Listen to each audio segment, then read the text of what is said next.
प्राचीन काल की बात है। इंद्रप्रस्थ शहर में एक साहूकार रहता था। उसके 7 पुत्र और एक पुत्री थी। पुत्री का नाम वीरा था। वीरा 7 भाइयों की एक बहन थी। सभी भाई अपनी बहन वीरा को बहुत प्यार करते थे। वीरा जब बड़ी हुई तब उसके पिता ने उसकी शादी सुदर्शन नाम के एक ब्राह्मण से कर दी। विवाह के बाद वीरा खुशी खुशी अपने ससुराल में रहने लगी।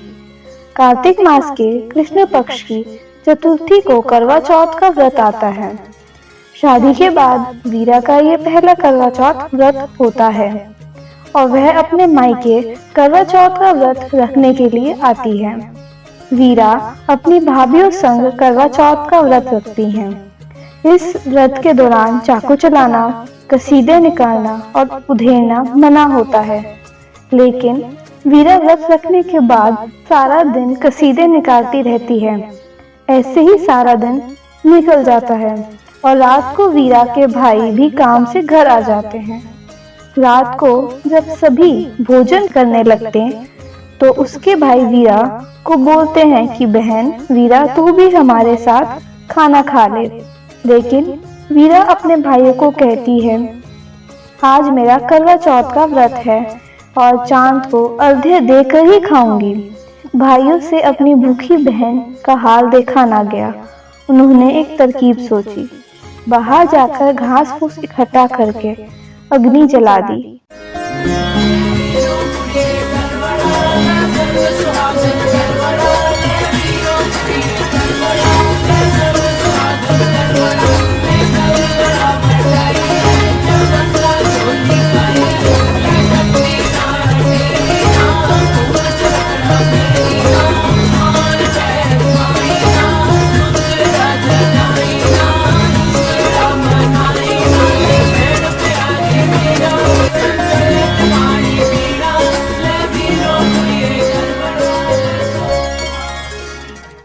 छलनी ले जाकर उसमें से प्रकाश दिखाते हुए उन्होंने अपनी बहन से कहा, बहन बहन, चांद निकल आया है, अर्घ्य देकर भोजन कर लो। ये सुनकर उसने अपनी भाभीओं से कहा, आओ तुम भी चंद्रमा को अर्घ्य दे लो। भाभीओं ने कहा, ये तेरा चांद है, अभी हमारा चांद नहीं आया। इस तरह भाइयों के कहने पर वीरा छलनी में से चांद को देखकर अर्घ्य दे देती है।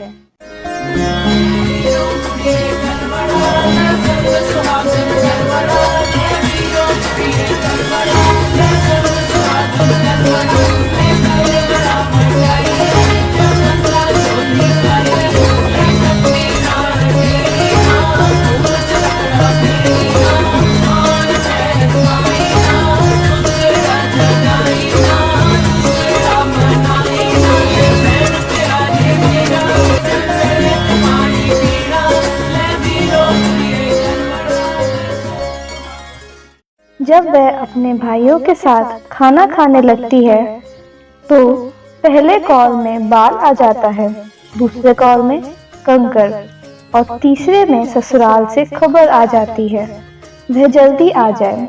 उसका पति बहुत बीमार है और वीरा रोती रोती अपने ससुराल वापस चली जाती है।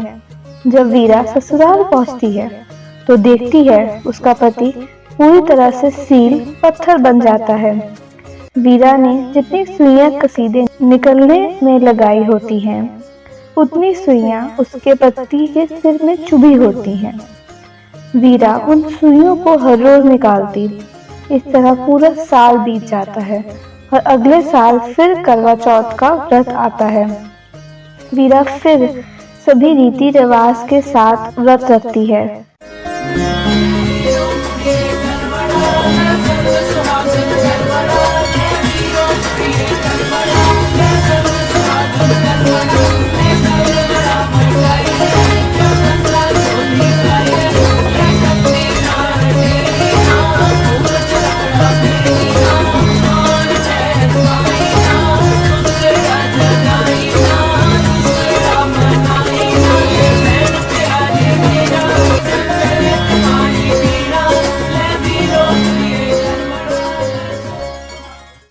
वह जब अपने पति का सिर गोदी में रखकर निकाल रही होती है तब बाहर कलवे बेचने वाला आता है। तब वीरा अपनी नौकरानी गोली को बोलती है, तुम इनका ध्यान रखना, और खुद बाहर कलवे खरीदने चली जाती है। इतनी देर में जितनी बची सुइयां होती हैं, गोली उसके सिर से निकाल देती है।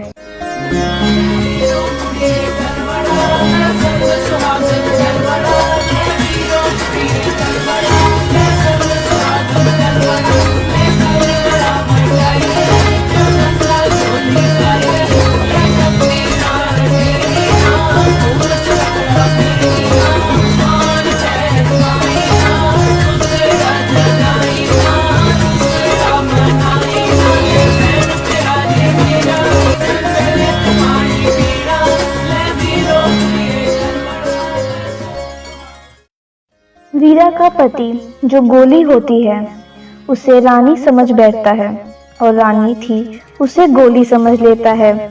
इस तरह जो रानी थी वो गोली बन गई और जो गोली थी वो रानी बन गई।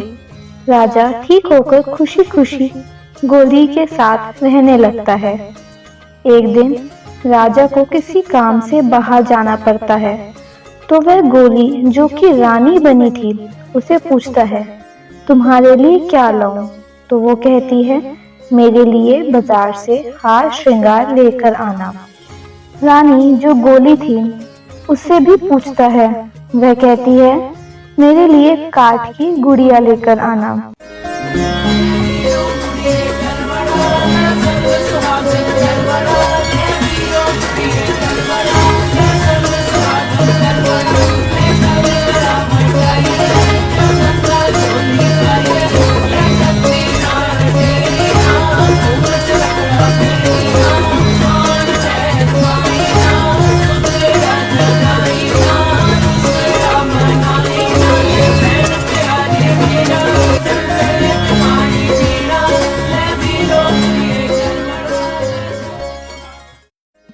राजा जब बाहर जाता है तो बाजार से एक गुड़िया और हार श्रृंगार लेकर आता है और दोनों को दे देता है। इस तरह रानी जो कि गोली बनी होती है वह हर रोज अपने कमरे में काठ की गुड़िया से बातें करती है। जो रानी थी वो गोली बन गई, गोली थी वो रानी बन गई। इस तरह वह हर रोज ये बोलती रहती है। एक दिन राजा उसके कमरे के बाहर से गुजर रहा होता है तो ये सब सुन लेता है। फिर रानी जो कि गोली बनी होती है वह राजा को पूरी सच्चाई बता देती है। तब राजा को भी सारा कुछ याद आ जाता है।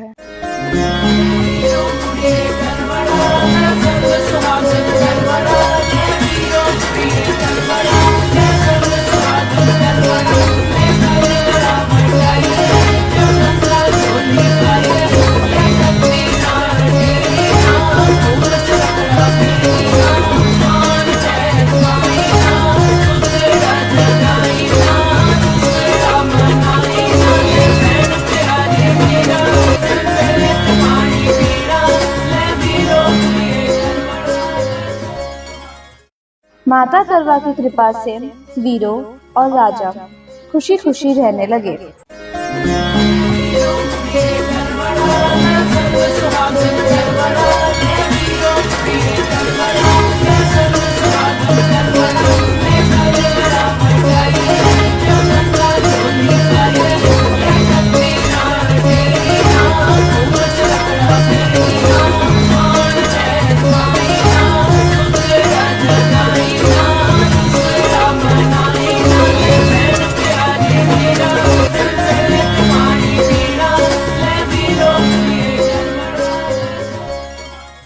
वार वरते आज है शुक्रवार, सदा सुहागन का सुहाग था, दूध पुत्र और रिज़्क के साथ। जैसा भाग वैसा राज, अपने अपने हाथ में पानी ग्रहण करके करवा मन सो।